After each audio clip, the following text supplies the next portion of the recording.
Hey guys, কেমন আছো? আশা করি ভালো আছো। আজ নতুন একটা ভিডিও নিয়ে আবারও চলে এলাম আপনাদের সামনে। দেখতে থাকো। আমি আগে আলুগুলো ভালো করে কেটে নিয়েছি, কেটে ভালো করে কুচু কুচু করে ধুয়ে নিয়েছি, খোসা ফেলে ভালো করে কেটে ধুয়ে কুচু কুচু করে ভালো করে জল ঝরা দিয়ে নিয়েছি। এর মধ্যে আমি দুখানা লঙ্কা দেবো। আজকে আমাদের শনিবার, সেজন্য আমরা নিরামিষ খাবো আজকেরে।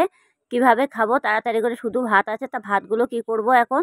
ভাতগুলো আমি গুছিয়ে নিয়েছি ভালো করে, কড়াই বসিয়ে দিলাম তাড়াতাড়ি করে, দিয়ে কড়াইতে একটু তেল দিয়েছি, দিয়ে একটু নুন দিয়ে দিয়েছি। এবার আলুগুলো আমি ভালো করে ভেজে নেব, ভালো করে লাল লাল করে ভাজতে হবে আলুগুলো ভেজে আমি নুন হলুদ দেবো এর ভিতরে। তার আগে আমি আলুগুলো সুন্দর করে ভেজে নিতে হবে। দেখতেই পাচ্ছ আলুগুলো পোড়া লাগলে হবে না কোনোভাবে। যেটি হোক আজকে নিরামিষ খাওয়া, অবশ্য কোনো মাছ টাছ কোনো ছোঁয়াছুঁয়ি লাগবে না, সেই কারণে আমরা আজকের এইভাবে খাবো।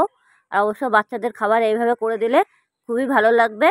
আর দেখতেই পাচ্ছ কত সুন্দর একটা খাবার তৈরি করছি আজকের। ভালো লাগলে লাইক কমেন্ট করবেন, আর সব বন্ধুদের কাছে ভিডিওটা প্রতি অবশ্যই শেয়ার করে দেবেন।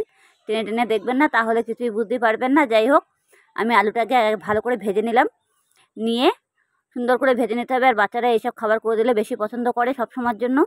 আর ভাজা ভুজা বেশি বেশি পছন্দ করে অবশ্য।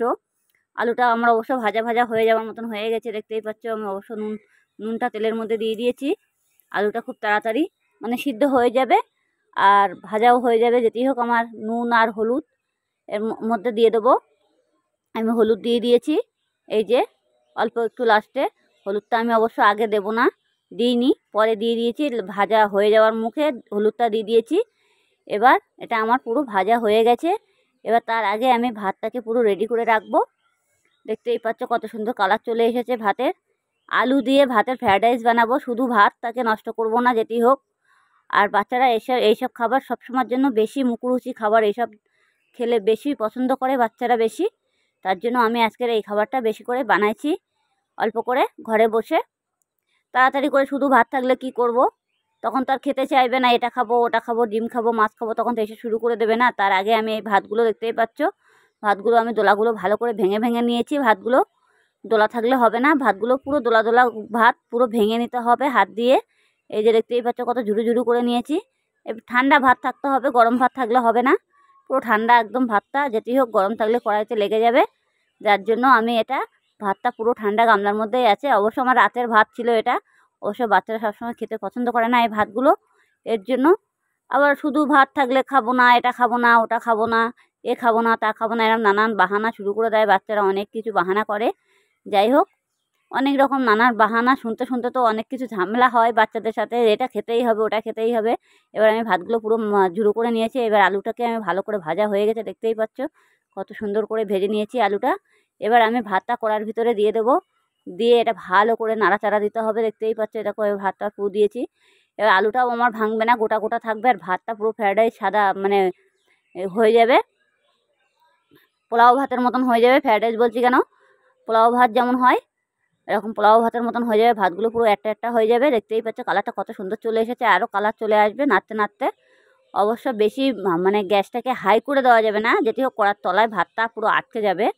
একটু মানে মিডিয়াম আঁচে রাখতে হবে, যাতে পুরো লো করা যাবে না, পুরো হাই করা যাবে না, মানে মিডিয়ামভাবে রাখতে হবে যাতে পুড়ে না যায় ভাতটা।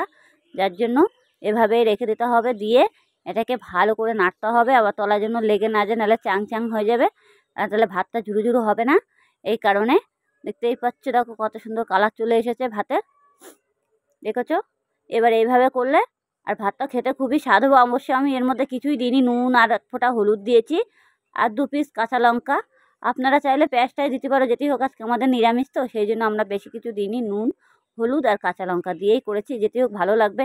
আর একটুখানি গোলমরিচের গুঁড়ো এটা দিয়ে দিয়েছি। এটা এমনি খুবই স্বাদ হয় এমনি এইভাবে রান্না করলে পরে। আর এই পুরো পোলাও ভাতের মতন হয়ে যায়, আর দেখতেও কত সুন্দর কালার চলে আসে। দেখো ভাতগুলো আমার গোটা গোটা হয়ে গেছে, ছাড়া ছাড়া ভাত হয়ে গেছে, দেখতে কত সুন্দর লাগছে। আর খেতেও কিন্তু খুবই ভালো লাগবে। আর পুরো পোলাও ভাত তো এটা হয়েই গেছে, অলরেডি পোলাও ভাত করা হয়ে গেছে। আর বাচ্চারা এইসব খাবার বেশি পছন্দ করবেই। এসব ঘরে বানানো খাবার অবশ্য কী বলতো, টাইমের জন্য পেরে উঠি না বলে তো এইসব খাবার বানাতে পারি না। যার জন্য তো এই বাচ্চারা বেশি এইসব বাইরের খাবার বেশি পছন্দ করে। অনেক বাচ্চারা আছে, আমার বাচ্চা আবার বাইরের খাবার পছন্দ করে না, যেটি হোক ঘরে যা বানিয়ে দেওয়া বেশি, ঘরে বানানো খাবারটাই বেশি পছন্দ করে। দেখো কত সুন্দর পোলাও ভাতের মতন হয়ে গেছে দেখতে।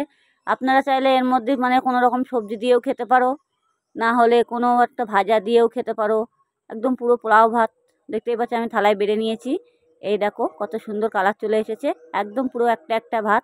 আলুগুলো গোটা গোটাও আছে, কোনো অসুবিধে নেই, ভাঙিনি কিচ্ছু না।